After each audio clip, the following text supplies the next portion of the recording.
Hello, and welcome back to Alice Talks Football, and welcome back to a live Manchester United news, transfer news, and update show. And I know we're going live at a time I don't normally go live at, but I just didn't have time to do a morning video this morning. I've been in London, I've had lots going on, I've been super busy, but I'm ready to get into what is a lot of news. Now, luckily, we did do a very late night live stream last night when we were live when David Ornstein dropped that we put the Mbeumo bid in. The Muppeteers had come out late last night and said that, there's indications that Victor Gyokeres would be open to the Manchester United move. It's not just about Champions League football that was previously reported. And now Ben Jacobs and other sources of information are confirming that Victor Gyokeres is still open to Manchester United, even though we're not in the Champions League. He's happy to reconnect with Amorim. There's indications and, people behind the scenes at Manchester United that have a feeling that Gyokeres could wait for a Manchester United move and is more than happy to join and more than happy to link up with Amorim. That doesn't mean that Gyokeres has agreed terms with us or anything like that. He's not agreed terms with us. He could be open to 3 or 4 other clubs. But the feeling after the Europa League was that we can't get Gyokeres. He wants Champions League football.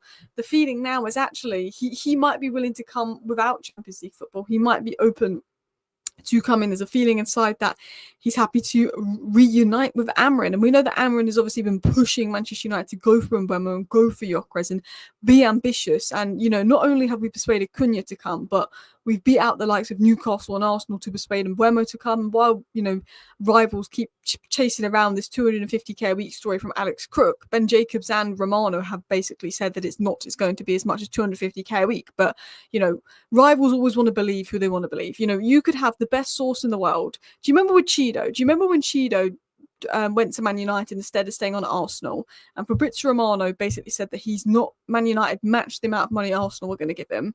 But all the Arsenal aggregate accounts and all the Arsenal accounts just tweeted and quote tweeted some Nigerian source that claimed that Obi was on 30 grand a week at Man United. We know that we didn't offer Obi 30 grand a week at United, but rivals would rather believe some random Nigerian source with 3,000 followers over Fabrizio Romano if it fits what they want to believe. And I think that's the case with Mbeumo. If it fits that he's on 250k a week, rivals will believe that. But that story's been rubbish. But we know that Amorim has been pushing Manchester United to be ambitious, go for Gyokeres, go for Mbeumo, and both players are open to the move. Cunha, Gyokeres, and Mbeumo all open for Man United. In fact, Mbeumo has sent a clear message, basically saying, "Get me to Manchester United now." Is essentially the message Mbeumo has sent. Now, bear with me one sec. I've just been sent some info as well that I want to just double check before I go on this as well, because I'm speaking to somebody to get some info on the Gyokeres news. But we're also going to talk about a few other things in today's show. We're going to talk about the latest on Mbeumo. We're going to talk about the latest on Gyokeres. But 45 million exit for Hojlund. So Hojlund is now open to leaving United, open to returning to Inter, who are very much leading the race. And Inter are willing to do a loan with a 45 million option to buy. And United may try and make that an obligation to buy. Let's say if he scores more than 10 goals, it becomes an obligation to buy. Man United are looking for a permanent transfer. Real Betis are ready to do a permanent deal for Antony, not just a loan deal. I think Real Betis have learned that United aren't going to entertain loan deals. We're going to talk about PSR, how United can get around it, some future plans for Agate as well, among many things. So, should we get into the show, people? I hope you're all doing well. I hope you're all doing good. Today, let me know how you're feeling. I will get into the live chat, but I want to get into a couple of stories and then I will promise to dive into the live chat. So let's start by talking about Mbeumo. I keep saying Mbeumo. People telling me it's Mbeumo. Mbeumo does sound cooler, to be honest. Ooh, let me just adjust that. Cool. Bryan Mbeumo sent a very clear message to Brentford after rejecting other offers and hopes a move to United would happen. So what being said is by Romano, Mbeumo has sent a very clear message to Brentford after they rejected other offers and hopes a move to United would happen. Manchester United want to accelerate the deal and will be in talks in the next days. So if you are a little bit behind, I'm going to give you a roundup of what we learned last night. So last night when I was live, David Ornstein, about halfway through my live, dropped the bomber of a 55 million bid for Bryan Mbeumo. It was 45 million plus 10 million in add-ons. Now, he said that was not accepted because it was a long way off and they're still negotiating. Romano then said that Brentford wants 70 million pounds, which is an absolute joke. So what really is sort of being relayed here is we need Mbeumo to push for the move so Brentford aren't holding us to ransom. Now, Mbeumo wants the move. He's been a good servant to Brentford, so he's going to push Brentford to lower the fee. Ben Jacobs says that it's more that Brentford just want at least a 50 million base fee. So we've offered 45 plus 10. We reckon it's going to be 50 plus 10 to get the deal done. Ben Jacobs suggested something similar because Ben Jacobs actually said last night on Mbeumo that Brentford want 50 million guaranteed. So, and they're pointing at the fact that we paid 62.5 million for Matheus Cunha. They think that he's about the same level. So United are optimistic they can get the agreement because they know Mbeumo's keen on the move and the second bid is expected. So right now, what's been said is the first bid's been rejected, but a second bid is expected because Brentford want 50 million guaranteed. Manchester United also believe because Mbeumo is pushing Brentford to sell him, that's going to work in our hands. Romano also gave some updates on that this morning because Romano spoke about them wanting 70 million last night and said people close to Mbeumo said that Brentford would accept something similar to what United paid for Cunha, which is 62 to 65 million, slightly less than the initial 70 million asking price. Man United are hoping to get it 50 million base, 10 million in add-ons. I think 50 million base fee, 10 million in add-ons will get the deal done. We can't be paying more than 60 million for Mbeumo with 1 year left on this deal with him pushing for the move. You know, if this was Manchester City, if this was Newcastle, I honestly believe that 45 plus 10 million bid would have been accepted.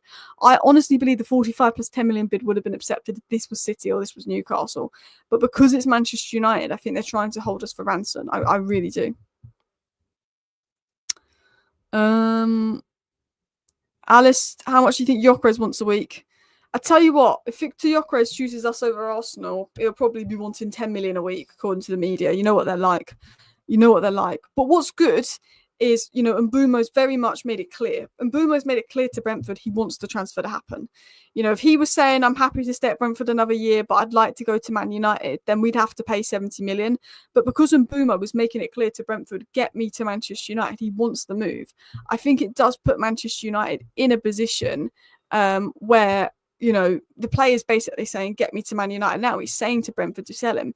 I think it puts us in a position, you know, where we can negotiate that price lower. I think having 1 year left on his contract as well can help us negotiate it lower. The only problem is we paid 62.5 million for Cunha. They're going to value Cunha and Mbeumo at the same price. But I do think Cunha's worth that little bit more, and he had that release clause because you've got to take into account his penalty goals. So I'm just going to look at a couple of chats before I get into the Gyokeres news. Sell Hojlund. We're going to get into Gyokeres news and then we're going to get into Hojlund news. What's delaying the Mbeumo deal? Just, you know, if Brentford wants 70 million, we can bid 70 million and get it done tomorrow, or we can delay it a bit and get it done for 60, 62 million. And I think that's what it is. And I mean, you know, I get annoyed at United for dragging deals out and it taking ages, but I think that is the right thing to do. How far was a Kuda swap deal? I've not heard anything of a Kuda swap deal. What's the 8 Nuri fee? I haven't. Is 8 Nuri to City done? Let me have a look. I really wanted 8 Nuri. Oh, if I've got them for peanuts, I'll be fuming. I'll absolutely be fuming. Has there been a here we go? There has been. 30 million quid. That's 32 million quid. It's 34 million quid. That's a good price. Right, Rayan 8 Nuri is like 24, is he? He's young. 8 Nuri is 23 years of age. And Man City have gone and got him for 34 million quid. That's a good price. You just know that Wolves would have wanted 50 million quid from us. You just know Wolves would have wanted 50 million quid from us. And City have got him for 34. 52.5 plus 5 is happening. I think it will be 50 plus 10 or something like you said, 52.5 plus 5 is happening. Mbeumo's quality but not long left on his contract. Yeah. Got to take that into account. Yeah, he doesn't want 250k a week. You know, as I'm going to say, and as I said at the start of the video, rivals will believe who they want to believe. Arsenal fans believed a random Nigerian source that Obi was asking for 15 to 30k a week, who had about 3k followers on Twitter and wasn't a journalist, but because he tweeted that, you know, Arsenal aggregator accounts of hundreds of thousands of followers posted that aggregator, who that counts, and everyone believed that over Romano.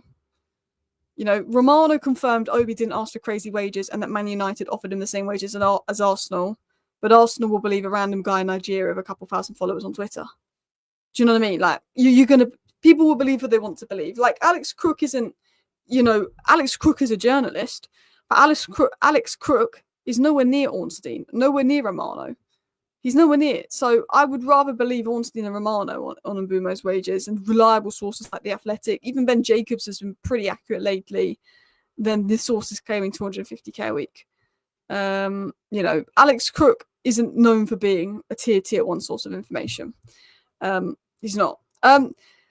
So let's talk a little bit more in terms of Mbeumo. United want him because he can obviously play in their system. He's played in a 3-4-2-1 with Thomas Frank before. He's perfect for the right 10, but United do like his versatility to play, right 10, right wing.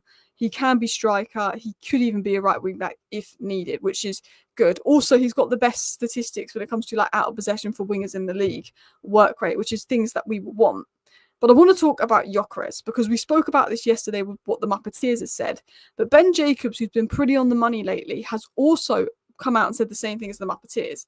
Now, I always used to be a bit skeptical of Ben Jacobs because I think he used to repeat what a lot of other journalists would say in different words.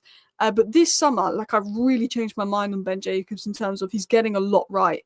And his, Saudi links are there. He's getting a lot of exclusives. He's been very good. Like he's gone up a tier, Ben Jacobs, this summer for me.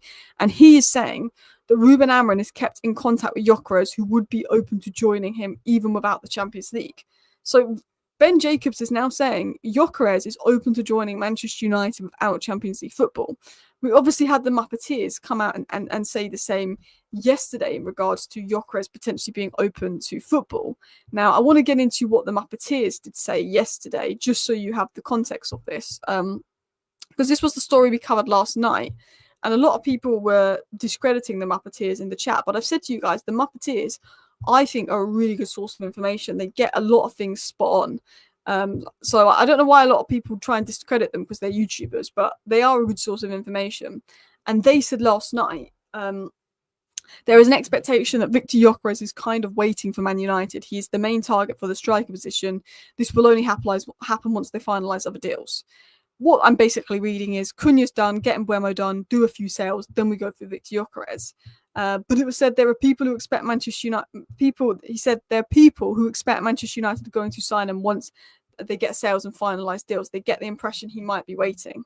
So we had the Muppeteers basically say that people at Manchester United have the impression that Victor Gyokeres may be waiting for a move, maybe waiting for Ruben Amorim, which I think is big news and a big story there. Oh no, misread that. Big up to everybody watching, by the way. Please do go ahead and hit that like button if you are enjoying today's show. Feel free to subscribe down below if you're new. I try to do 1 to 2 live streams every day throughout the transfer window. Depending on how much news comes out, there's going to be 2 to 3 pieces of content throughout the window. There's normally something around 11 a.m. midday time. There's normally something around 5, 6 o'clock in the evening. And then if it's a busy news day, we do a 10-minute news roundup video every late evening, rounding up the news into 10 minutes. But I also want to get into what else has been said in regards to Victor Gyokeres. And why are people saying he failed at Coventry? He was literally top scorer in the Championship at Coventry. Why are people saying, like, I've seen, I'm not having a go at you, but I've seen people say that he was a Coventry flop. I've seen people say this guy was a Coventry flop. When, this guy got 21 goals and 10 assists in his last season at Coventry. Yes, it wasn't outrageous numbers in the Championship, 20 goals and 40 Championship games, but it was still good. It was still good. So I don't get that. Mbeumo is also third best for distance covered in the Premier League, which is a good stat. It is a very good stat. My live chat, I'm trying to catch that up. He scored 45 last season, but 22 pens. He scored 54 goals last season with 22 pens.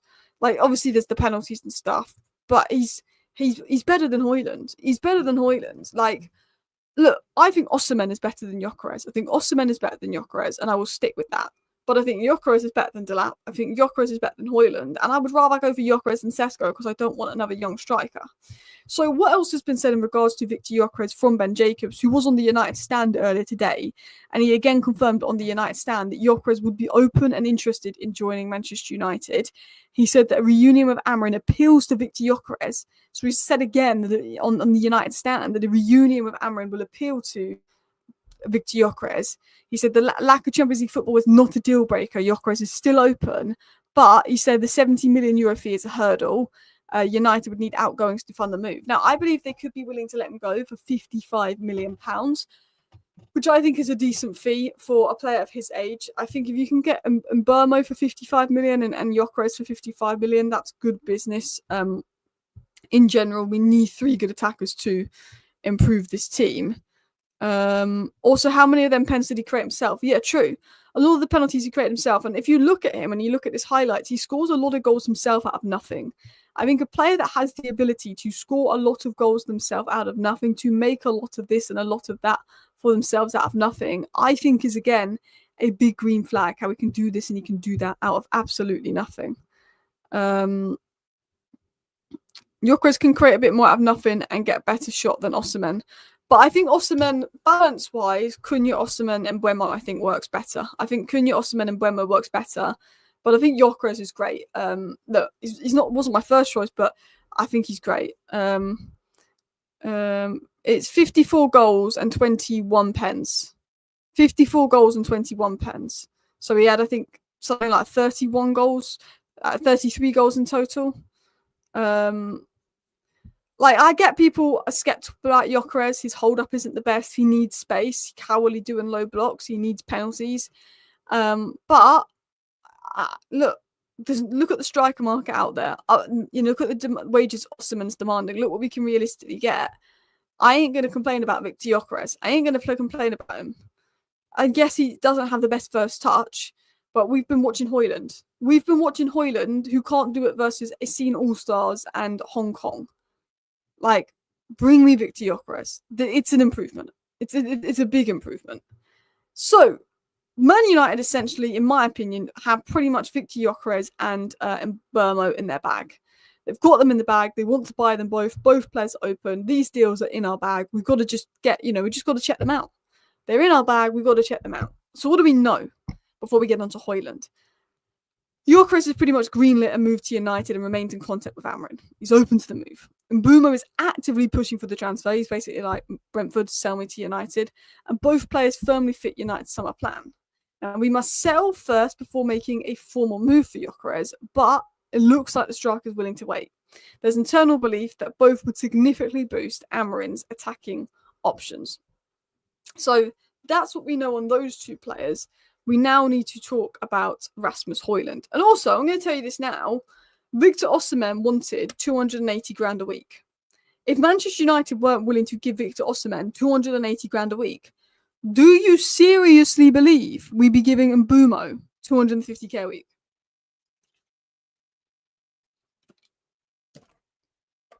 If we wouldn't pay Osimhen his wages, do you think we're going to give Mbeumo the wages we wouldn't give to Osimhen? Let's be real. So, let's talk about Hojlund, because there's potential for a loan with a 45 million option to buy for Rasmus Hojlund coming in here. So the first big news, and the first big thing that was said by Gazzetta, was that Hojlund is open to leaving United and returning to Serie A. Now, we know there's a few Serie A teams with interest in Hojlund. Juventus, Napoli, and Inter have been linked. Inter have now been most credibly linked and look most interested in this move out of all the sort of sources that have linked all the teams Hojlund's been linked to. Now, interestingly, the Inter sporting director has held initial talks with United, and the proposal is right now that United are getting for Hojlund as a loan with a 45 million option to buy. Now, United are maybe working on getting him out on loan, but maybe improving the option to buy, or maybe making it an obligation to buy. Like, if he starts more than 20 games, it's an obligation. If he scores more than 10 goals, it's an obligation. United want a permanent transfer, but I think Manchester United beggars can't be choosers. He's not on, we might have to loan him out because he has been so poor this season to get his value up or to try and convince someone to buy him. But we're talking loan with 45 million option to buy. I would like a loan, and if it's an option to buy, it be 50 million. I would like a loan with an obligation to buy. I'd rather do a loan with an obligation to buy. Option to buy isn't the end of the world, because if he does really well on loan and smashes it, he may come back and be the long-term striker that we always hoped he would be. But I think an obligation to buy would be better. So it's just a loan because they aren't going to pay that, especially as he will struggle to get ahead of term Lautaro. Well, that's the question. Do we want a loan with an option to buy? Maybe not. I think a loan with an obligation to buy would be better because, if it's an option to buy, they might not play him. The thing that worries me about Hojlund going to Inter is if we loan him out, we want him to play. We loaned Antony out for Betis and it did him a load of good. But we've loaned out players like Mejbri to Seville and he didn't play. But we can get away with that. Mejbri's a young player.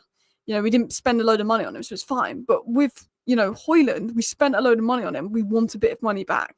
So we need this loan to be successful or it's going to be worrying. And I think the worrying thing is we kind of want it to be a permanent deal or an obligation to buy. The problem with Manchester United is we thought we finally got rid of Jadon Sancho. We finally got that obligation to buy for Jadon Sancho, yet Chelsea still managed to get out of it. Only Manchester United can sell a player that we're desperate to sell on an obligation to buy. On an obligation to buy and then be sent back the player.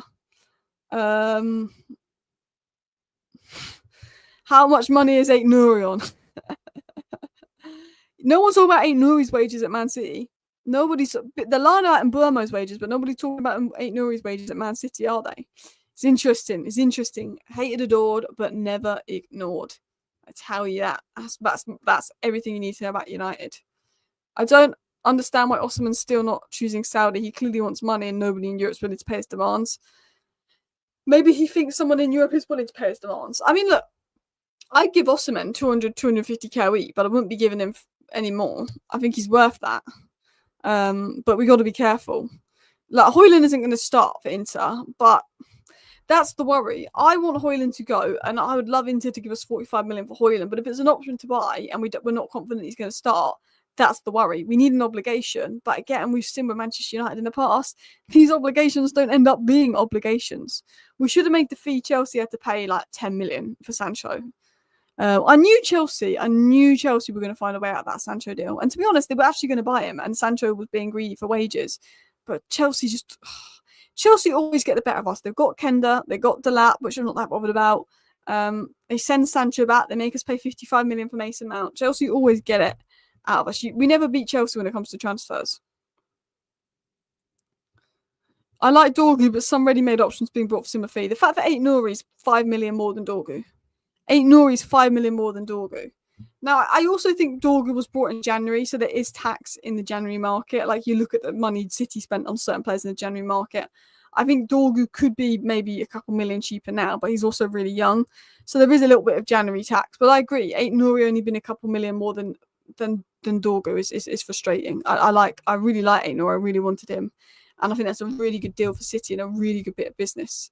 Rasmus needs a loan where he's going to play every week. He does. There's one thing loaning out Hojlund with an option to buy, but if you're loaning out Hojlund with an option to buy and he's not playing, well, no one's going to take up that option to buy. And then we're lumbered with him again next season. And that's difficult. We need to make sure that the loan Hojlund gets is the right loan. It's not just getting him out for the sake of it, because if we get him out and he doesn't play and he gets worse, it's going to be harder for us. We need to make sure the move that we get and the loan that we get him is the right move.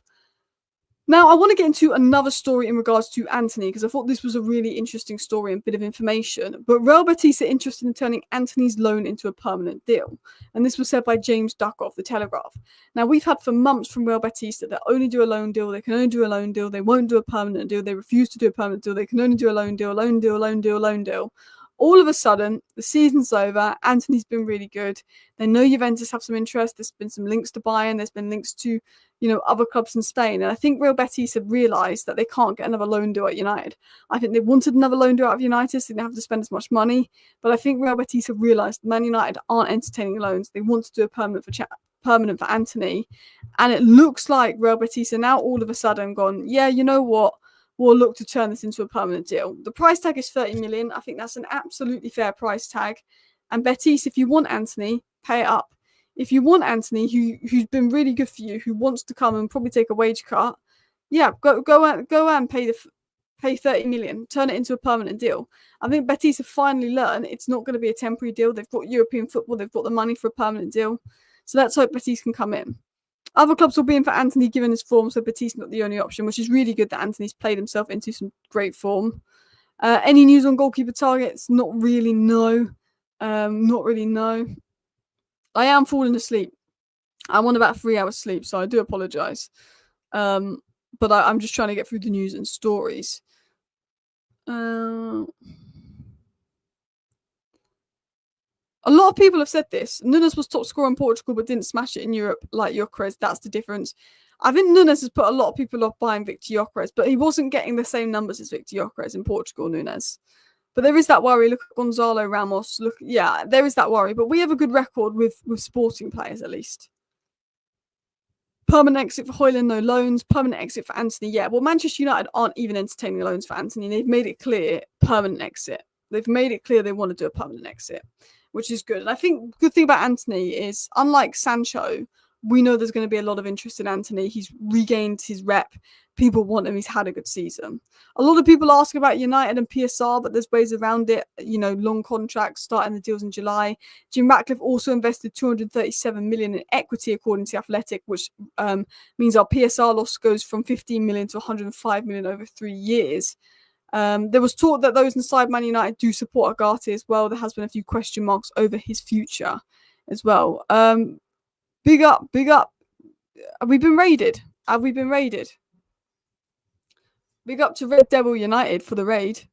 Big up to Rich there. Big up to everybody who's tuning in. We were just summing up the news. So 45 million option to buy for Hojlund. I don't think Inter will take up that option. So ideally, we need that to be an obligation or a permanent deal. We've got United in contract with Victor Gyokeres. Champions League not a factor, according to Ben Jacobs. We've got Mbeumo pushing for the United move, telling Brentford he wants the move. We've got a lot of stories coming out. We've got Real Betis now ready to do a permanent deal for Antony. Now, Real Betis for months have just been talking about doing a loan. They can only do a loan. But now Real Betis are interested in doing a permanent. What country do I live in? The UK. Do you think Garnacho will go? Yeah, Garnacho and Rashford I expect to leave. I expect Garnacho and Rashford to leave. What do you think Mbeumo will be on? 150k a week, I reckon. Nori, yeah. I'm mad we missed out on Nori. Still, because Dorgu can play right wing back. So I like the idea of Nori coming in. You've got Nori and Dorgu for left wing back. You've got Dorgu, Ahmad and Delo for right wing back. Mazraoui becomes permanent centre back where I think he's best. I would have liked to have seen that. I'd keep Hojlund if we get Gyokeres. He could help. We've got Xerxes. We got Xerxes and we're not in European football, so I don't think we need Hojlund. And I think for Hojlund, his development, a loan would be better for him. Even if we plan to keep him, a loan would be better for him. Oh, updates from Sevilla just now on Antony, actually. We just got a story come out in regards to Antony. So obviously we're talking about Sevilla now actually interested in doing a loan, doing a permanent, because Sevilla have been, not Sevilla, it's because it's in Seville. Real Betis have only been acting like they can afford Antony on loan. They're now interested in doing a permanent deal for Antony. It's been reported. We've now got reports coming out of Seville, which is where Real Betis is based, that Antony's agents are travelling to Seville this week to try and secure another deal with Real Betis. There will also be a meeting between Real Betis and Manchester United with the same objective. All parties want to make progress on the deal. So it looks like things could be moving along with Antony and his sale, which is good. I think the interest from 6 or 7 clubs in Antony is definitely going to help Man United. I think if Real Betis were the only club that wanted Antony, it would be it's going to be another loan. But I think the fact that Real Betis know that if they don't buy Antony, someone else will, I think that means Real Betis have to go and buy Antony. And I think that puts us in a better position to sell Antony, which is good. Listen, people, I hope you did enjoy today's live show, by the way. It's a bit of a random time, but obviously I've been really, really busy today. But I wanted to cover sort of all the latest news and all the latest updates on Gyokeres, on Mbeumo, and all of that as well. Gamer TV's just put in, while there's appreciation from Chelsea, Man United do not want to sell Mbeumo. Exactly what I've heard. There's no plan to sell Mbeumo, but it could depend. We've got updates that I think right now, Cunha's done. I think Mbeumo will be done in the coming weeks. I think Antony will be sold. I think we'll get some developments on Rashford and Garnacho soon. And I think that after that, we will go for Victor Gyokeres. I think we'll look at midfielders. We've been linked to Hayden Hackney. Apparently, we're looking at a wing back, but we're letting Gyokeres go to Liverpool and Nori go to City and not doing anything. Some sources even suggest we want a goalkeeper, but I think that depends on Onana and Bayendier. We're not going to do anything for a goalkeeper until one of Onana or Bayendier go. So I think that kind of business will go into August. And I think we will look at a cheap young centre-back at the end of the window if the funds are there. Yeah, Mastantuno said no to PSG, wants Real Madrid. So look at that. PSG won the Champions League, but he still wants Real Madrid. Betis have sold Johnny for 30 million, so they have money for Antony. True. Betis do. That's a really good point. I forgot that he's going to Atletico Cardozo, so that was a really good point that Stevens just made there. The money coming in for Cardozo will help with Antony. Really good point there. That's probably why Antony's exit looks to be speeding along. If we do this brilliant business and keep Onana, could be a problem. This is the thing. Man United could have a window where we sign Mbeumo, Cunha, Gyokeres. We get a good midfielder and we get a good wing back in, but then we've got Onana in net.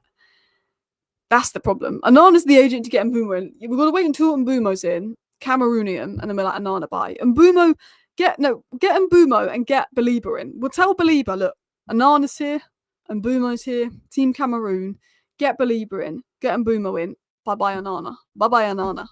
Yeah. I'd give Vitek a chance at number 1. I don't know if he's that good, but he's probably. I think there could be an opportunity there. You never know. Anyway, people, I am going to wrap up today's show here and now. But thanks everyone for tuning in. I will be back with a video tonight, or maybe a live stream, depending on how big the news or breaking it is. Thank you for watching. Bye.